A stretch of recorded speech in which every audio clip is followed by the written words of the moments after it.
بسم اللہ الرحمن الرحیم۔ آج کی نشست ربیع الاول کے حوالے سے جو کتاب منتخب کی ہے وہ سیرت النبی کی کتاب ہے، اور اس سے تالیف کیا ہے علامہ شبلی نعمانی نے، اور ان کی وفات کے بعد جو حصے رہ گئے تھے وہ انہی کے شاگرد نے، علامہ سید سلیمان ندوی نے اس کو تحریر کیا تھا باقی حصوں کو۔ کتاب کے بارے میں بات کرنے سے پہلے اگر تھوڑی سی ان کے جو مصنف ہیں ان کے بارے میں اگر بات کی جائے تو علامہ شبلی نعمانی جو ہے، یہ ان کی جو پیدائش تھی یہ 1800 کچھ یعنی کہ 1857 میں پیدا ہوئے تھے، اور 1914 میں ان کا انتقال ہو گیا تھا، اور یہ اعظم گڑھ کے ایک ضلع گاؤں میں پیدا ہوئے تھے، اور کہتے ہیں ابتدائی تعلیم انہوں نے گھر پہ ہی مولوی فاروق سے لی، اور اس کے بعد یہ وکالت کا امتحان بھی پاس کر لیا، مگر اس شعبے میں ان کا دل نہ لگا۔ پھر انہوں نے اپنا رستہ بدلا، سے سید احمد سے بھی ملاقات ہوئی، پھر انہوں نے فارسی سیکھی اور فارسی کے پروفیسر مقرر ہو گئے، اور پھر یہیں سے ان کی علمی و تحقیقی زندگی کا آغاز ہو گیا۔ اور یہ جو پروفیسر آرنلڈ ہیں ان سے فرانسیسی سیکھی، غالباً پروفیسر آرنلڈ جو تھے علامہ اقبال کے بھی استاد تھے، اور پھر کہتے ہیں کہ اپنی ملازمت 1898 میں ترک کر کے اعظم گڑھ آ گئے، اور وہاں دارالمصنفین کی بنیاد رکھی، اور وہیں پر اسی پہ کام کرتے رہے۔ ان کے بارے میں کہا جاتا ہے کہ یہ اردو ادب کی دیو پیکر ہستیوں میں ان کا شمار ہوتا ہے، جنہوں نے مغربی علوم و فنون کی تیز و تند آندھی میں بھی مشرقی علوم و فنون کے دیے کو نہ صرف بجھنے نہ دیا، بلکہ اپنی تلاش، جستجو، تحقیق و تدقیق کے روغن سے اس کی لو کو بڑھاتی رہی، یہاں تک کہ چراغ خانہ شمع انجمن کے دوش بدوش کھڑا ہونے کے لائق ہو گیا۔ یہ آفتاب احمد صدیقی صاحب نے ان کے بارے میں کہی تھی۔ وہ کہتے ہیں کہ انہوں نے ان کو جو اچھی صحبت جب میسر آئی تو مولویت کے محدود اور تنگ دائرے سے نکل کر ادب کے وسیع میدان میں آ گئے، اور پھر یہاں پر انہوں نے اردو زبان میں اسلامی تاریخ کا صحیح ذوق پھیلایا۔ تاریخ میں انہوں نے اسلامی تاریخ کی عظیم شخصیتوں کے حالات زندگی بھی لکھے، اور اس میں سے جو ہے ایک یہی کتاب سیرت النبی بھی ہے، اور کہتے ہیں کہ یہ بڑے اعلیٰ درجے کے سخن شناس بھی تھے، اور نقاد بھی تھے، نقاد یعنی اردو تنقید نگاری کرتے تھے، اور خود بھی شاعر تھے، اور کہتے ہیں کہ اردو ادب میں انہوں نے کافی جو ہے خدمت کی ہے، چاہے وہ شاعر کے طور پہ ہو، مورخ کے طور پہ ہو، سمانیہ نگاری کے طور پہ ہو، یا سیرت نگار کے طور پر ہو۔ اور ان کی جو یہ تصنیف ہے سیرت النبی، اس کو مختلف پبلشرز نے اس کو شائع کیا ہے۔ ہست و نیست پہ جو ادارے پہ موجود ہے وہ ہے اسلامی ادارہ اسلامیات کی، ان لوگوں کی ہے، مگر جو ہے آن لائن پہ آپ کو اسکرین پہ نظر آ رہی ہوگی یہ ہے، یہ بھی اسلامی ادارہ کی ہے جو اسکرین پہ آپ کی نظر آ رہی ہے۔ اس کتاب کے بارے میں کہا جاتا ہے کہ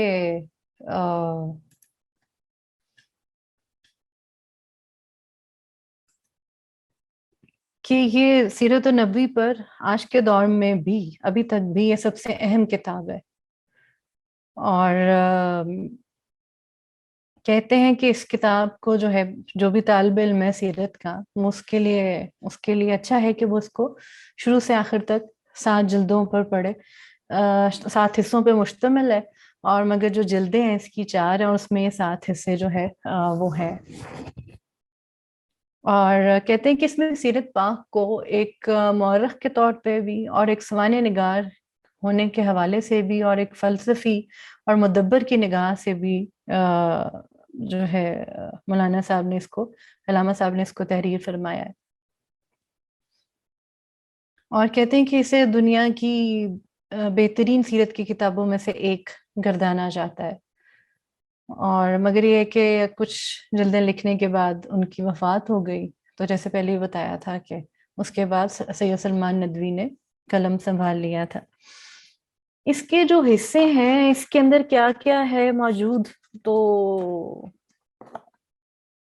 اس میں ارض کے مختصر حالات، حضور پاک صلی اللہ علیہ وسلم کی پیدائش سے پہلے اور اس کے وقت کے اور اس کے بعد کے، کعبہ کی تاریخ کے بارے میں ہے، حضور صلی اللہ علیہ وسلم کی ولادت سے لے کر وفات تک عام حالات اور واقعات و غزوات ہیں۔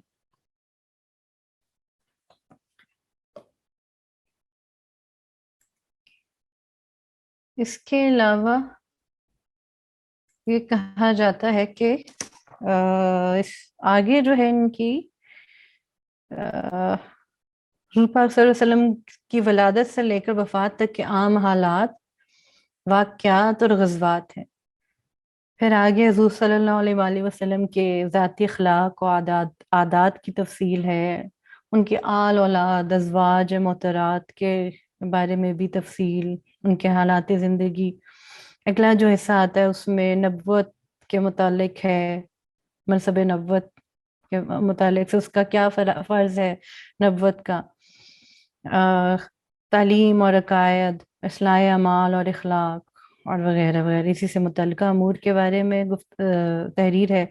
پھر اگلے حصے میں قرآن مجید کی تاریخ، اس کے وجوہ اعجاز، حقائق و اسرار سے بحث سے متعلق ہے، اور آخری حصے میں جو ہے ایک اور جو اس کا حصہ ہے اس میں معجزات کی تفصیل ہے، اور اسی میں پھر آگے جو یورپین جو تصنیفات میں حضور پاک صلی اللہ علیہ وسلم کے بارے میں کیا درج ہے، اور کہاں کہاں ان سے کچھ چیزیں جو ہیں کچھ جو چوک گئی تو اس کے بارے میں بھی انہوں نے تھوڑی اصلاح کی ہوئی ہے۔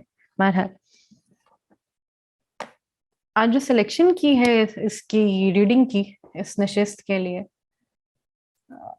یہ تو عام پتہ ہے کہ کس صدی میں اور کیا ان کی تاریخ پیدائش اور وفات میں رہا، تو آج سوچا کہ ان کے شمائل کے بارے میں بات کی جائے کہ شکل و لباس و طعام و مذاق کے طبیعت۔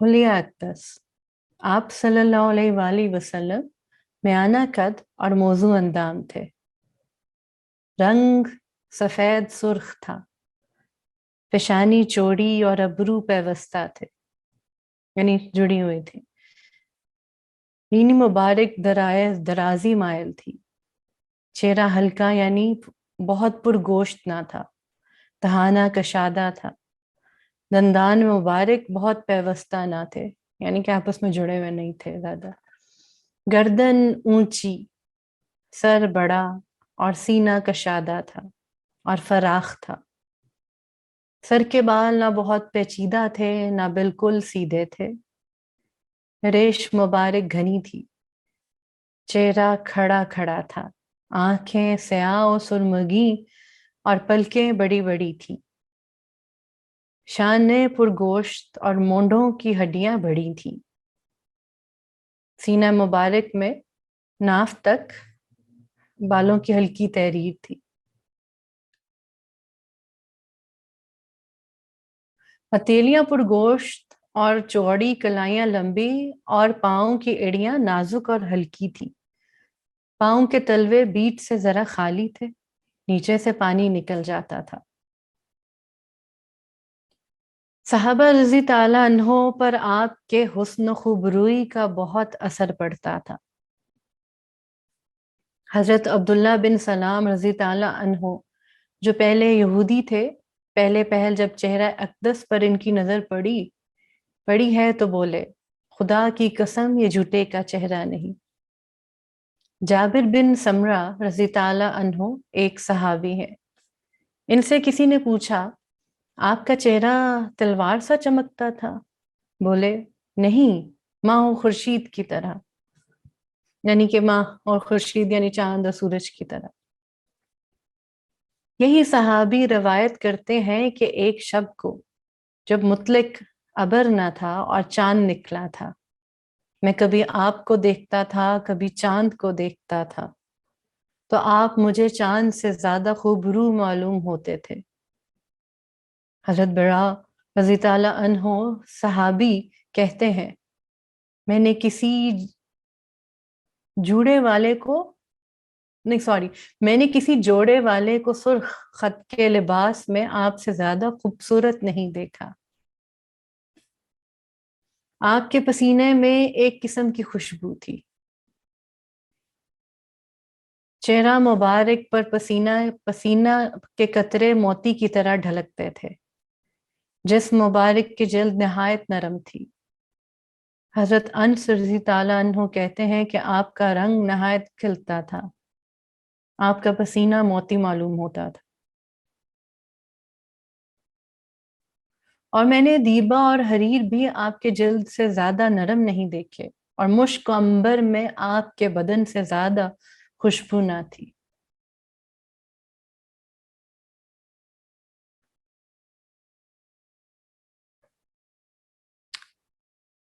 آگے لکھا ہے کہ عام طور سے مشہور ہے کہ آپ صلی اللہ علیہ وآلہ وسلم کا سایہ نہ تھا، لیکن اس کی کوئی سند نہیں ہے۔ یہ رائٹر کا ویو ہے۔ مہر نبوت، شانوں کے بیچ میں کبوتر کے انڈے کے برابر خاتم نبوت تھی۔ یہ بظاہر سرخ ابھرا ہوا گوشت سا تھا۔ صحیح مسلم میں یہ کہتے ہیں، لکھا ہے بریکٹ میں۔ شمائل ترمذی میں حضرت جابر بن سمرہ رضی تعالیٰ عنہ سے روایت ہے، میں نے حضرت کے دونوں شانوں کے بیچ میں خاتم کو دیکھا تھا، جو کبوتر کے انڈے کے برابر سرخ غدہ تھا۔ لیکن ایک اور روایت سے معلوم ہوتا ہے کہ بائیں شانہ کے پاس چند محاصوں کے مجموعی ترکیب سے ایک مستدیر شکل پیدا ہو گئی تھی، اسی کو مہر نبوت کہتے تھے۔ تمام صحیح روایات کے تطبیق سے یہ ثابت ہوتا ہے کہ دونوں شانوں کے درمیان ایک ذرا ابھرا ہوا گوشت کا حصہ تھا، جس پر تل تھے اور بال اگے ہوئے تھے۔ منہ مبارک یعنی کہ بال، سر کے بال اکثر شانے تک لٹکے رہتے تھے۔ فتح مکہ میں لوگوں نے دیکھا تو شانوں پر 4 گیسو پڑے تھے۔ مشرکین عرب بالوں میں مانگ نکالتے تھے۔ حضرت صلی اللہ علیہ وآلہ وسلم چونکہ کفار کے مقابلے میں اہل کتاب کی موافقت پسند کرتے تھے، ابتدا میں آپ صلی اللہ علیہ وآلہ وسلم بھی اہل کتاب کی طرح بال چھوٹے ہوئے رکھتے تھے، پھر مانگ نکالنے لگے۔ یہ شمائل ترمذی کی روایت ہے۔ معلوم ہوتا ہے کہ جب مشرکین کا وجود نہ رہا تو ان کی مشابہت کا احتمال بھی جاتا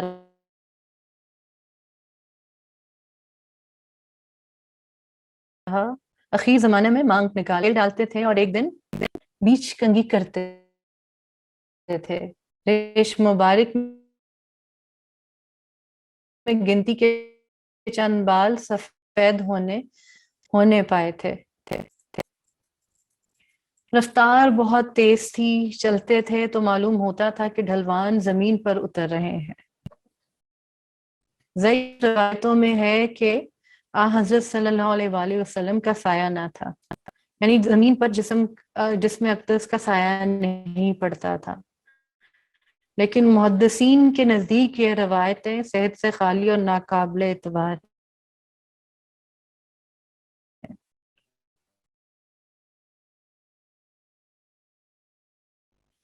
اگلے صفحے پہ چلتے ہیں۔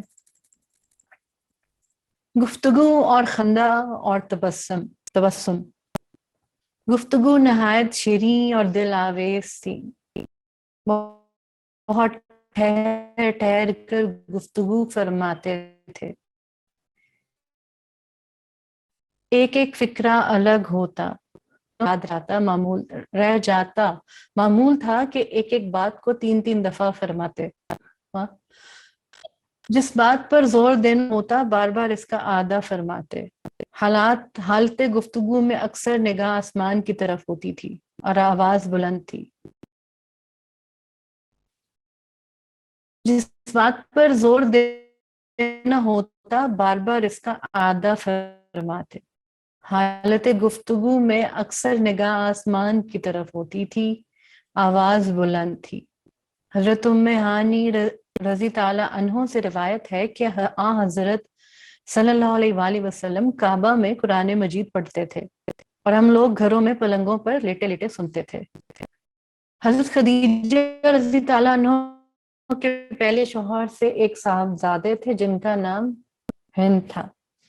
وہ نہایت خوش تقریر تھے، جس چیز کا بیان کرتے اس کی تصویر کھینچتے تھے. حضرت امام حسن علیہ السلام نے ان سے پوچھا، حضرت صلی اللہ علیہ وآلہ وسلم کیوں کر تقریر فرماتے تھے؟ انہوں نے کہا، آپ ہمیشہ متفکر رہتے تھے، اکثر چپ رہتے اور بے ضرورت کبھی گفتگو نہ فرماتے. ایک ایک فکرہ الگ اور صاف اور واضح ہوتا تھا. ہاتھ سے اشارہ کرتے تو پورا ہاتھ اٹھاتے. کسی بات پر تعجب کرتے تو ہتھیلی کا رخ پلٹ دیتے. تقریر میں کبھی ہاتھ پر ہاتھ مارتے. بات کرتے کرتے جب کبھی مسرت کی کیفیت طاری ہوتی تو آنکھیں نیچی ہو جاتی. ہنستے بہت کم تھے، ہنسی آتی تو مسکرا دیتے تھے اور یہی آپ کی ہنسی تھی. جریر بن عبداللہ رضی تعالی عنہ کا بیان ہے کہ کبھی ایسا نہیں ہوا کہ حضرت صلی اللہ علیہ وآلہ وسلم نے مجھ کو دیکھا ہو اور مسکرا نہ دیا ہو. روایتوں میں آیا ہے کہ کبھی کبھی جب آپ کو زیادہ ہنسی آتی تو داڑھ کے دانت نظر آنے لگتے. لیکن ابن القیم رحمت اللہ وغیرہ نے لکھا ہے کہ یہ طرز ادا کا مبالغہ ہے، ورنہ کبھی آپ اس زور سے نہیں ہنسے کہ نواجز نظر آئے. لباس کے متعلق کسی قسم کا التزام نہ تھا. عام لباس چادر، قمیص اور تہبند تھی. پاجامہ کبھی استعمال نہیں فرمایا. لیکن امام احمد بن حنبل رضی اللہ تعالیٰ، یہ احمد کون سے ہیں؟ امام احمد، ایک منٹ، رحمت امام اللہ احمد تعالیٰ رحمت اللہ جی، اور اصحاب سنن اربع نے روایت کی ہے کہ آپ صلی اللہ علیہ وآلہ وسلم نے منا کے بازار میں پاجامہ خریدا تھا. حافظ ابن کیم رضی اللہ تعالیٰ عنہ نے لکھا ہے کہ اس سے قیاس ہوتا ہے کہ استعمال بھی فرمایا ہوگا.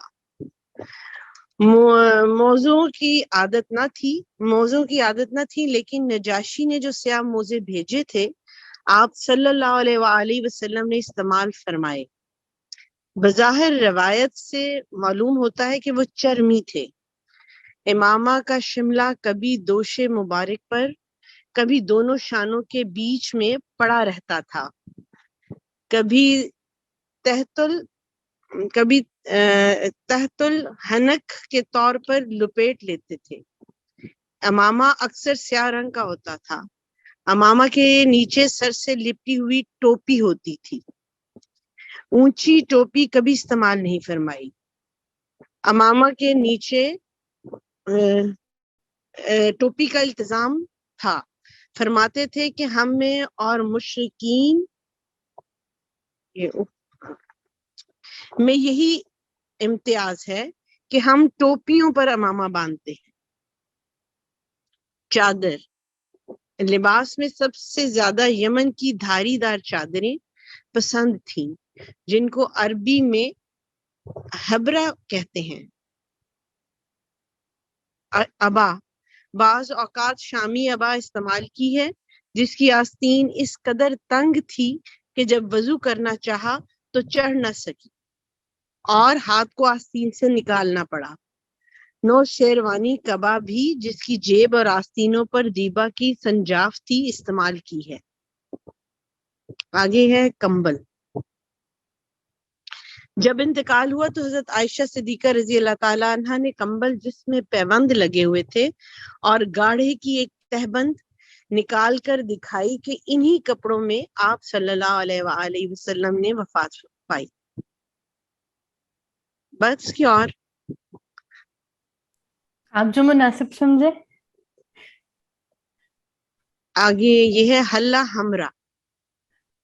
روایتوں میں آیا ہے کہ آپ صلی اللہ علیہ وآلہ وسلم نے حلہ ہمرا بھی استعمال کیا ہے. ہمرا کے معنی سرخ کے ہیں، اس لیے اکثر محدثین نے وہی عام معنی لیے ہیں، لیکن ابن القیم رضی اللہ تعالیٰ رحمۃ اللہ تعالیٰ علیہ نے اصرار کے ساتھ دعویٰ کیا ہے کہ سرخ لباس آپ صلی اللہ علیہ وآلہ وسلم نے کبھی نہیں پہنا، اور نہ آپ صلی اللہ علیہ وآلہ وسلم مردوں کے لیے اس کو جائز رکھتے تھے. حلہ ہمرا، میں صحیح پڑھ رہی ہوں، اس کا تلفظ ٹھیک بول رہی ہوں؟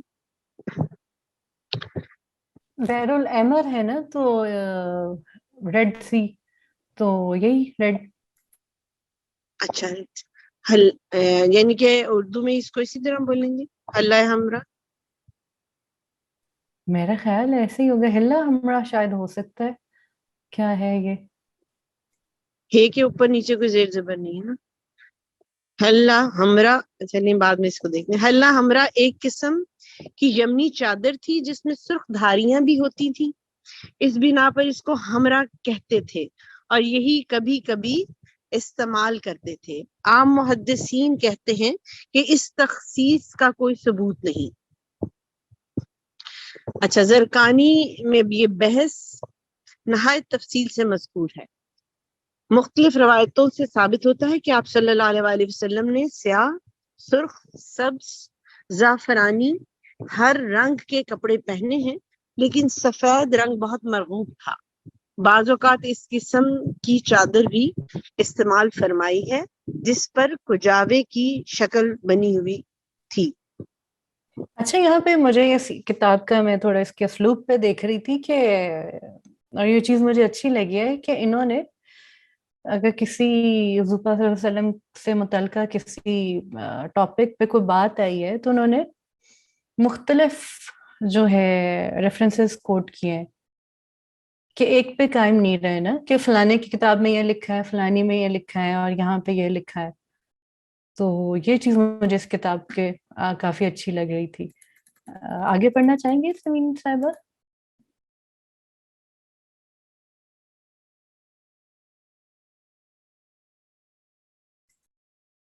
غالباً آواز نہیں جا پا رہی. ہمارے ساتھ ایک اور صاحب بھی موجود ہیں، فہد صاحب. السلام علیکم، آپ کو آواز پہنچ رہی ہے؟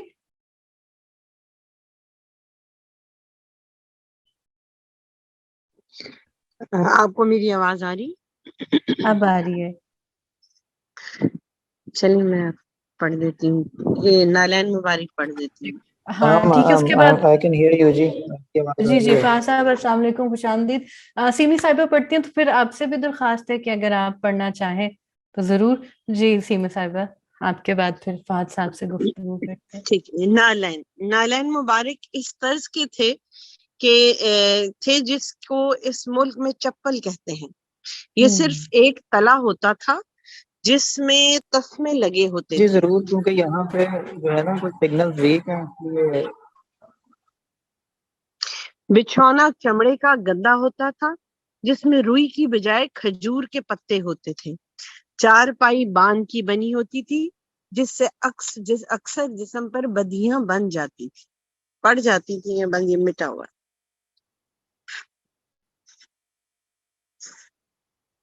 انگوٹھی.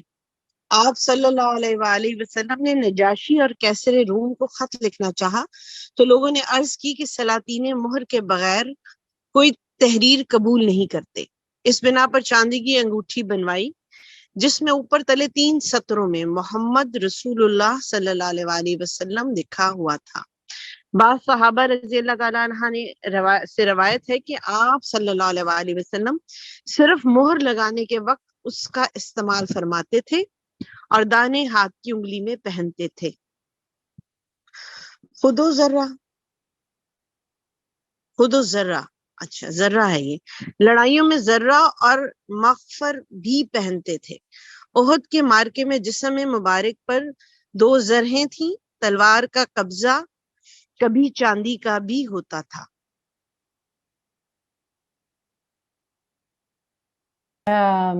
اس کے بعد اگر فاض صاحب آپ اگر پڑھنا چاہیں غزہ اور طریقہ تعام، اگر آپ تک میری آواز پہنچ پا رہی ہے.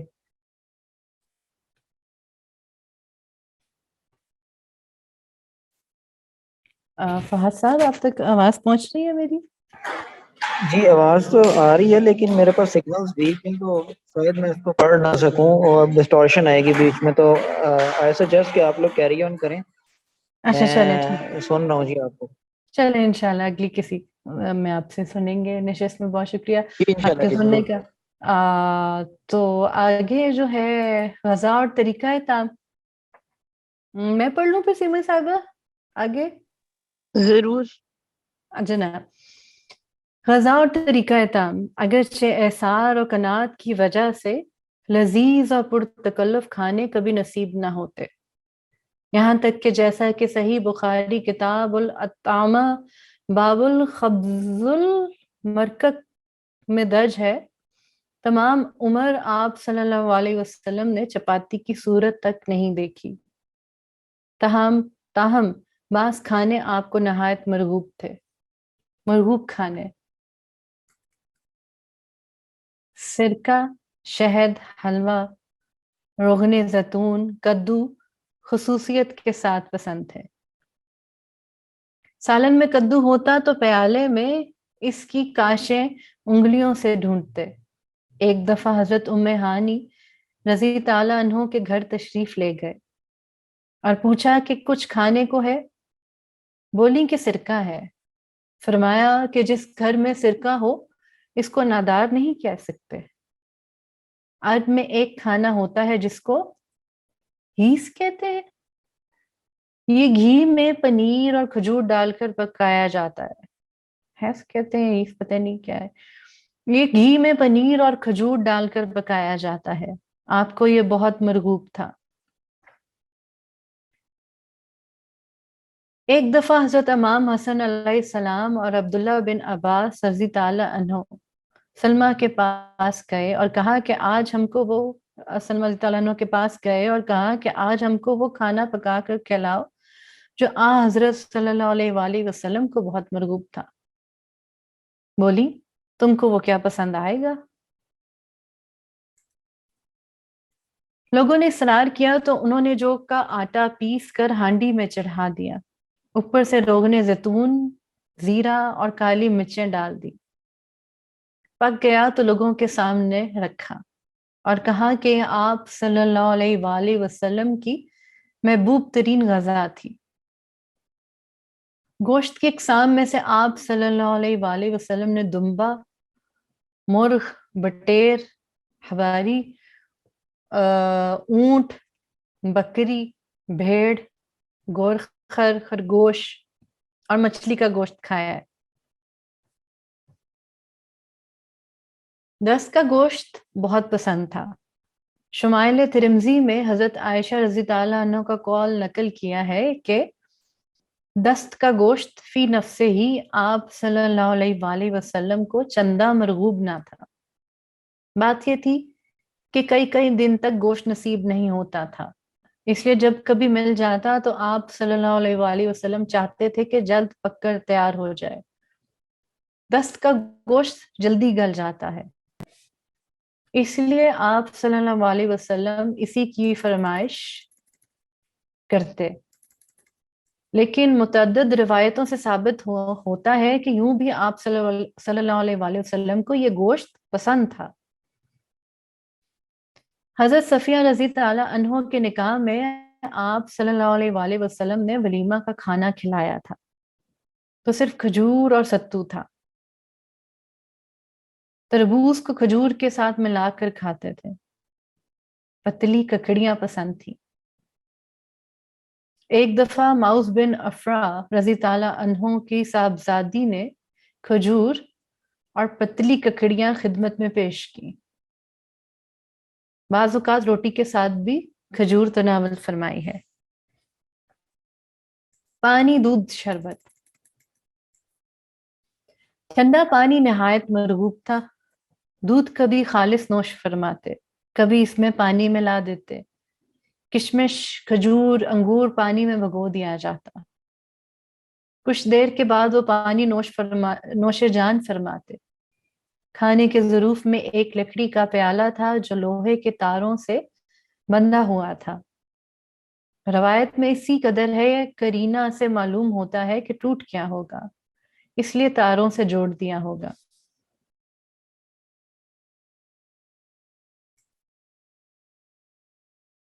معمولات طعام۔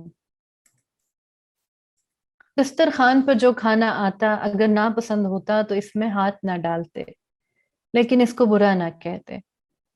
جو سالن سامنے ہوتا اسی میں ہاتھ ڈالتے اور ادھر ادھر ہاتھ نہ بڑھاتے۔ اس سے اوروں کو بھی منع فرماتے، لیکن کھانا کبھی مسند یا تکیے پر ٹیک لگا کر نہ کھاتے، اس کو ناپسند فرماتے۔ میز یا خوان پر کبھی نہیں کھایا۔ خوان زمین سے کسی قدر اونچی میز ہوتی تھی، عجم اسی پر کھانا رکھ کر کھاتے تھے، چونکہ یہ بھی فخر اور امتیاز کی علامت تھی، یعنی عمرہ اور اہل جاہ کے ساتھ مخصوص تھی۔ اس لیے آپ صلی اللہ علیہ وآلہ وسلم نے اس پر کھانا پسند نہیں فرمایا۔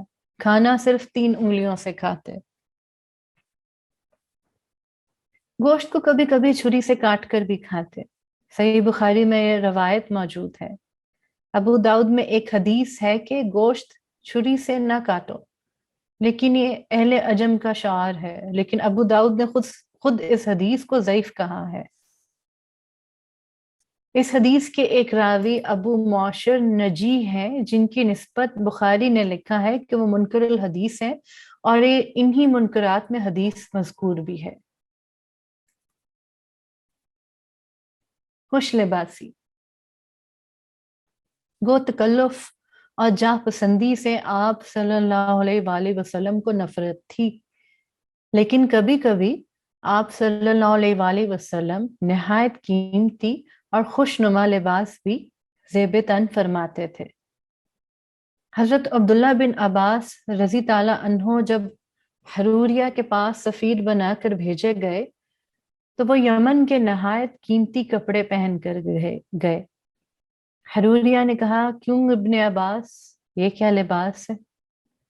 بولے کہ تم اس پر معترض ہو، میں نے حضرت صلی اللہ علیہ وآلہ وسلم کو بہتر سے بہتر کپڑوں میں دیکھا ہے۔ حضرت عبداللہ بن عمر رضی تعالی عنہ نہایت متکشف تھے۔ ایک دفعہ بازار سے ایک شامی ہلا مول لیا، گھر پر آ کر دیکھا تو اس میں سرخ دھاریاں تھیں، جا کر واپس کر آئے۔ کسی نے واقعہ حضرت اسماء رضی تعالیٰ عنہ حضرت عائشہ رضی تعالیٰ عنہ کی بہن سے کہا۔ انہوں نے کہا حضرت صلی اللہ علیہ وسلم کا جبہ منگوا کر لوگوں کو دکھایا، جس کی جیبوں اور آستینوں اور دامن پر دیبا کی سنجاق تھی۔ بعض عمرہ و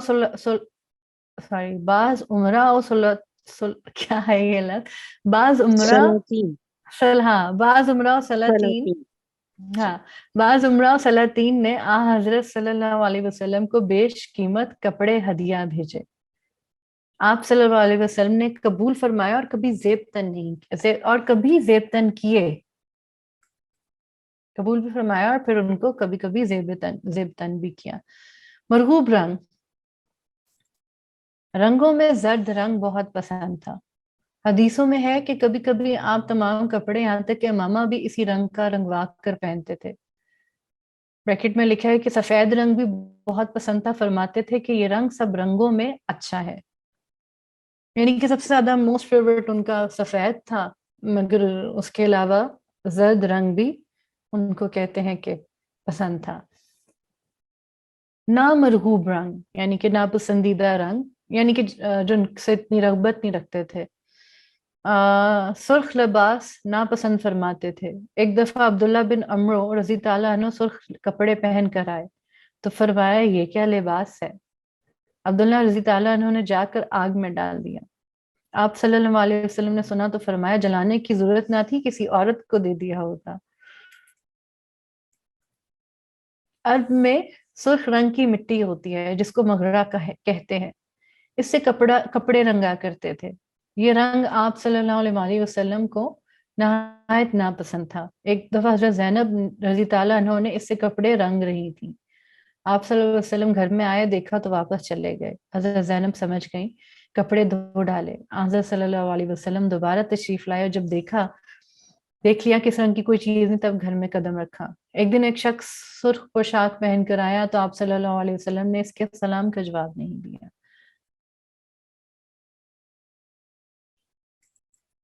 اوپر نیچے ہو گیا ہے، کہاں گیا؟ خوشبو کا استعمال۔ خوشبو آپ صلی اللہ علیہ وسلم کو بہت پسند تھی۔ کوئی شخص خوشبو کی چیز ہدیۃً بھیجتا تو کبھی رد نہ فرماتے۔ ایک خاص قسم کی خوشبو یا عطر ہوتا ہے جس کو سکا کہتے ہیں، یہ ہمیشہ آپ صلی اللہ علیہ وسلم کے استعمال میں رہتا تھا۔ صحابہ کہتے ہیں کہ جس گلی کے کوچہ سے آپ صلی اللہ علیہ وسلم نکل جاتے وہ معطر ہو جاتا۔ اکثر فرمایا کرتے مردوں کی خوشبو ایسی ہونی چاہیے کہ خوشبو پھیلے اور رنگ نظر نہ آئے۔ ترمذی نے شمائل میں حضرت علی رضی تعالیٰ عنہ سے روایت کی ہے کہ حضرت صلی اللہ علیہ وسلم نے اپنے اوقات کے 3 حصے کر دیے تھے، ایک عبادت الہی کے لیے، دوسرا عام خلق کے لیے اور تیسرا اپنی ذات کے لیے۔ صبح سے شام تک کے معمولات۔ معمول تھا کہ نماز فجر پڑھ کر جا نماز پر آلتی پالتی مار کر بیٹھ جاتے، یہاں تک کہ آفتاب اچھی طرح نکل آتا، اور یہی وقت دربار نبوت کا ہوتا۔ لوگ پاس آ کر بیٹھتے اور آپ صلی اللہ علیہ وسلم ان کو مواعظ و نصائح تلقین فرماتے۔ اکثر صحابہ رضی تعالیٰ عنہ سے پوچھتے کہ کسی نے کوئی خواب دیکھا ہے؟ کسی نے دیکھا ہوتا تو عرض کرتے، آپ صلی اللہ علیہ وسلم اس کی تعبیر بیان فرماتے۔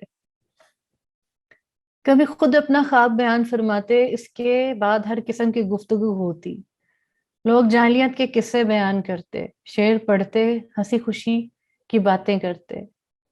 حضرت صلی اللہ علیہ وسلم صرف مسکرا دیتے۔ اکثر اسی وقت مال غنیمت اور وصائف و خراج وغیرہ کی تقسیم فرماتے۔ بعض روایتوں میں ہے کہ جب دن کچھ چڑھ جاتا تو چاشت کی کبھی 4 کبھی 8 رکعت نماز ادا فرماتے۔ گھر جا کر گھر کے دھندے میں مشغول رہتے۔ پھٹے کپڑوں کو سیتے، جوتا ٹوٹ جاتا تو اپنے ہاتھ سے گانٹھ لیتے، دودھ دھوتے۔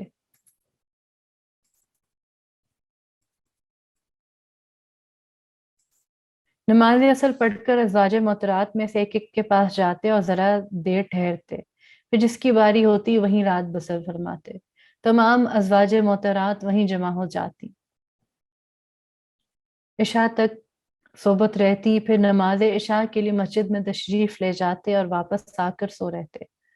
ازواج رخصت ہو جاتی، نماز عشاء کے بعد بات چیت کرنی ناپسند فرماتے۔ معمولات ملاقات۔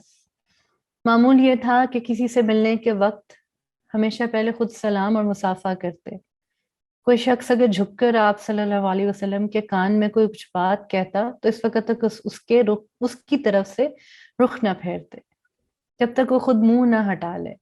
مصافحے میں بھی یہی معمول تھا، یعنی کسی سے ہاتھ ملاتے تو جب تک وہ خود نہ چھوڑ دے اس کا ہاتھ نہ چھوڑتے۔ مجلس میں بیٹھتے تو آپ کے زانو کبھی ہم نشینوں سے آگے نکلے ہوئے نہ ہوتے۔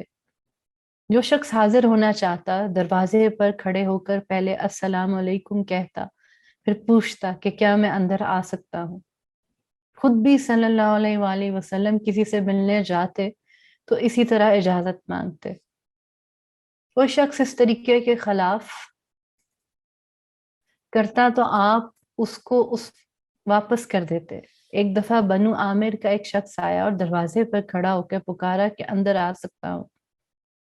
آپ صلی اللہ علیہ وسلم نے فرمایا کہ جا کر ان کو اجازت طلبی کا طریقہ سکھاؤ، یعنی پہلے سلام کر لے تب اجازت مانگے۔